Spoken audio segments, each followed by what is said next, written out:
Let's see if we manage. I think we're live now on, yes, we're live now on YouTube, Facebook, LinkedIn, and I think we're live on.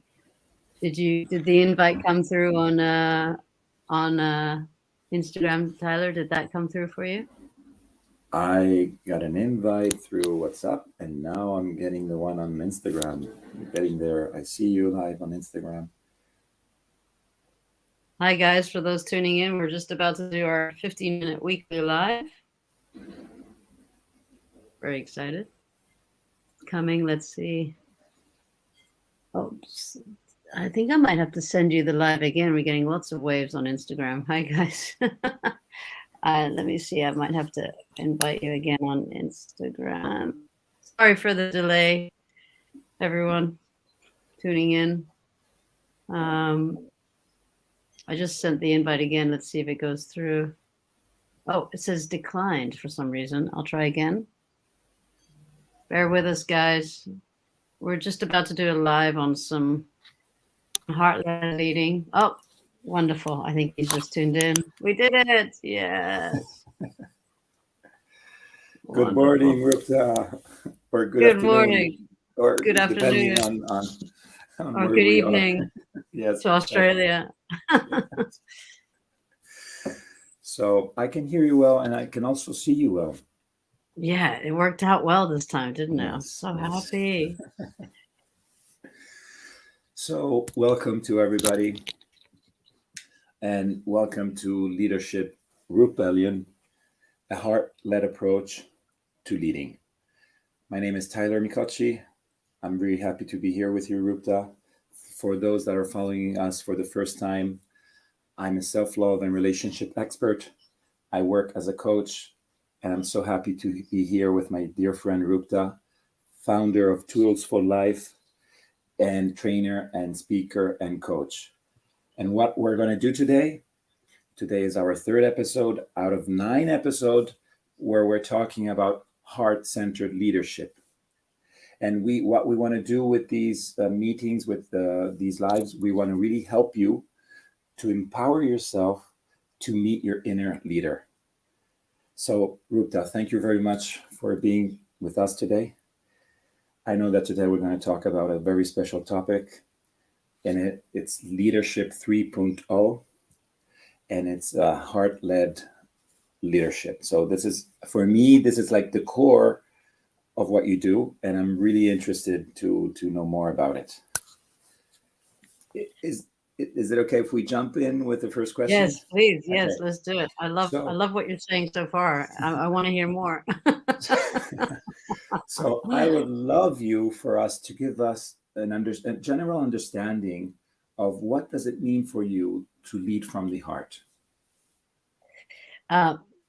First of all, just to say thank you, Tyler. I love that your introduction. I love that also that people can get a taste and hear you, because you also are very much part of in this work around heart-led leading and how you work and how you meet people in this kind of way of working with individuals and, of course, with your groups as well. So thank you for that. And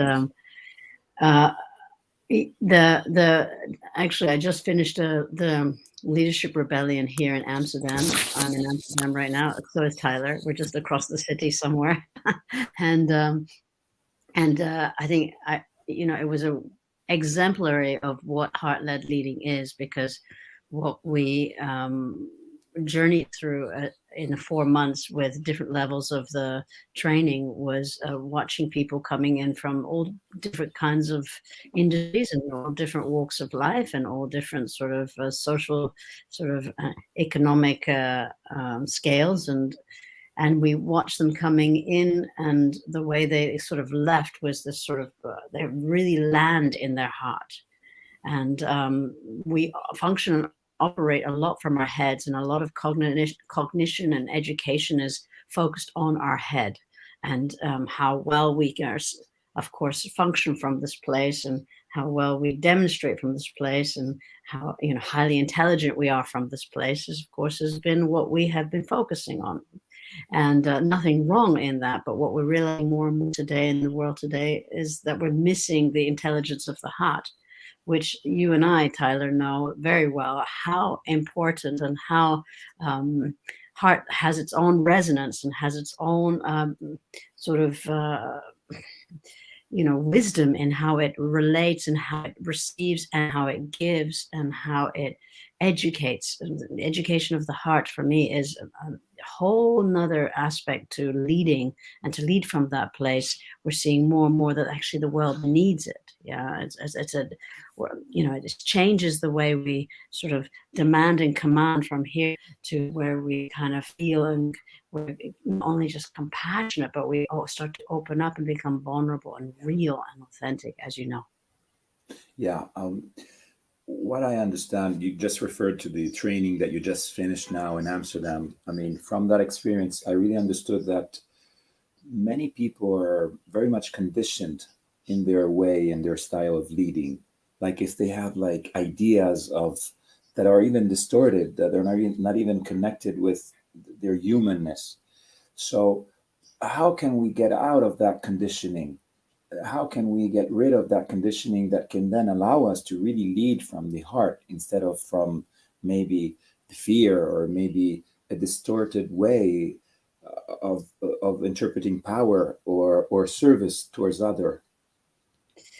Good question. And one of the things that, as you know, because you've been with me in the training multiple times, and it is whether you're leading others in an environment, a work environment, whether it's the corporate nonprofit or even hospitality, even the hospital, even the education system, even if you're a yoga teacher, or even if you're somebody who wants to kind of step in some context, or even if you're just self-leading.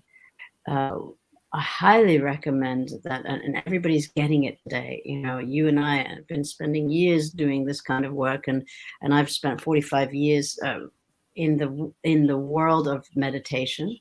I know I just sat this morning at 6:30 a.m. I was sitting, and meditation helps ground us, and meditation helps reconnect us, recalibrate us, remember ourselves. It's been around for thousands of years. I can't say it enough. And it's the foundation and the groundwork of what starts to help us to move from the orientation of this place down into the orientation of this place, to start to feel. And if we can't feel, and many of us have numbed out over the years due to many painful experiences of broken hearts, or abandonment, or all sorts of wounds that we carry. There's many reasons why people start to cut off from their feelings, or feel that it's not okay to feel or demonstrate feelings. So you and I, as you know, we very much start to establish that state of, how do I start to sense myself, and how do I start to feel myself? If we can't feel, we can start to sense. We can work through the body somatically. And already grounding ourselves in meditation and breath work, people are getting it now. They're doing things like, jumping into ice water, everything to come back into their bodies. It's great. A lot of the work, Tyler, that you and I are doing is already being, people are, the ball is starting to roll. Yes. That recalibration, realignment to self allows us to help us to feel. And in the morning, one of the first questions I ask myself when I rise is, hey, Rupda, what are you feeling right now? What's happening right now? And even if I'm feeling exhaustion, or I'm feeling, frustration, whatever it is I'm feeling, I give space to it.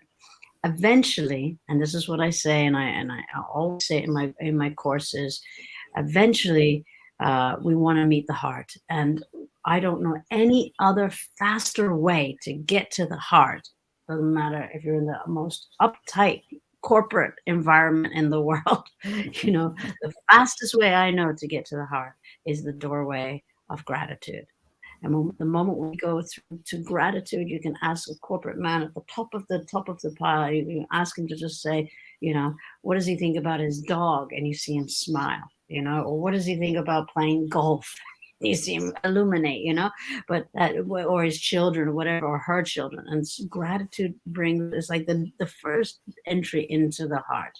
And then, of course, from there we can start to work, and we start to feel ourselves. So the heart is the way out from the conditioning.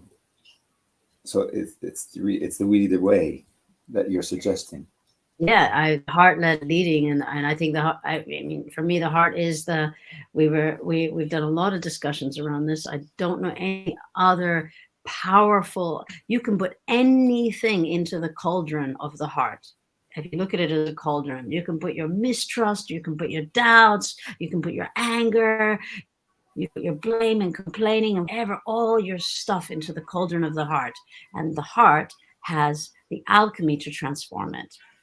Because it has compassion, it has forgiveness, it has acceptance, it has unconditional love, it has all the qualities and the attributes that we need in order to just accept who we are, or embrace who we are, or love who we are, without the story and the programming and the fixations we have up here. It completely releases the tension and creates a deeper relaxation of who we are. But guys, and I say this, the heart is not an intellectual concept or theory. We really have to meet it and feel it, and that's not easy for some people. They can intellectualize it, but to really feel being in the heart, to really feel the pain of what holds me back from feeling myself or loving myself, or how the fuck did I end up here so disconnected? I have to look at some of these obstacles.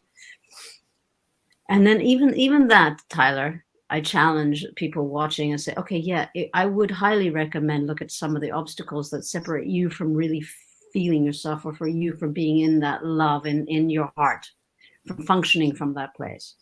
Compassion is there. Everything we need is there. But if you can't yet really do the inner work, which of course is everything about heart-led leading, is that you start to do the inner work, at least meet gratitude every day. Yeah. At least find a way to say thank you at least 5 times a day, if you can. Just to say thank you 5 times a day already meets you in the heart. Yeah. When you say that everything is in the heart, it's true. You make me remember that in the heart there's also courage, there's also authenticity, there's so many good things that are going to help you leading in a different way. There's the capacity of opening up, of forgiveness, of going with what is in the present moment. And this leads us to the next question that I had for you for today. The certificate program that we just finished now. Yes. What is your intention behind all this journey that you created, this leadership rebellion, this certificate training that you just created, focused on the heart? What's behind it? I mean, we just finished it yesterday, and it was a beautiful experience. But what's your intention behind that? That's a very beautiful question, Tyler, because you and I have had this conversation, but to say it out loud, and we said it at the end of, I said it at the end of training, it was of course deeply touched, because the intention is to see all walks of life coming into a room together, and to take all the beliefs and how we think we should be in order to be loved, or how we think we should be in order to be received or approved of, and to meet each other in our humanness. And we're all, learning and growing. I'm still learning and growing. I give, a lot of space for my stumbling and fumbling. And I often say in the training, and, permission to fuck up. We're gonna fuck up. That's part of being human. And then if we can all come together from that place, my dream in this is that we have more and more people want to come through this kind of leadership work. Doesn't have to be the leadership rebellion. It just so happens, of course, though, everything about it is about, meeting ourselves deeper way, and seeing the shadows that we are, all aspects of who we are, and then being able to, meet that with compassion and a deep love and respect, not only for ourselves, but also who we lead or who we work with in whatever context. So leaders coming in from any aspect, whether they don't even want to be a leader, they just want to self-lead, or we get people in the corporate world to come in and to be able to have a real life experience, to have an authentic experience, to be able to go deep, to be able to meet the four corners of their house, and to be able to clean house, to be able to, own aspects of themselves that they denied, rejected, or too scared, or whatever, to be the wholeness of who we are, not just the part that I think that you're going to love and approve of, not just that part, all of it. Yeah. And to be respectful to others as well. Of course, we're learning patience. We're learning compassion. These two things are very big in the human development: patience and compassion, and patience and compassion. Like, can you be patient and compassionate with yourself and with others? That's a big, big, big question, So, I told you my fantasy, Tyler, is that we have some fucked up leaders in the world. The world is in a shit place in many areas because of poor leadership, because of fucking egotistical leadership, because of narcissist leadership. I know I'm a drop in a bucket when we do this kind of work, and yet I still really, really want that people go through these kinds of processes so that they can lead from a different place and transform their environment, and maybe even make an impact in the community and beyond. Beautiful. I see that with you, time really runs fast. I have so many questions, but I want to respect the time. So I would like to thank you, Rupda, for being here today, for being available to receive these questions. Thank you, all of you, that you followed this episode, and for spending your time with us today. So I hope this episode inspired you in your journey towards empowering your inner leader. And we are very much looking forward to see you next Tuesday for episode 4.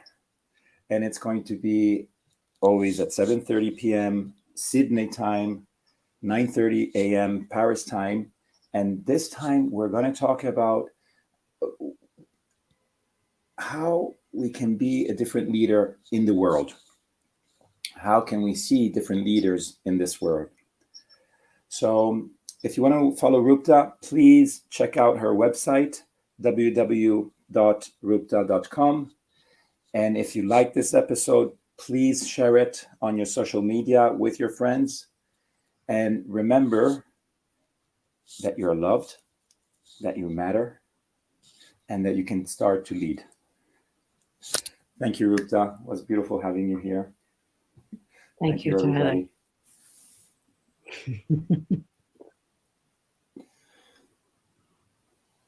Well, it's very beautiful. Thank you.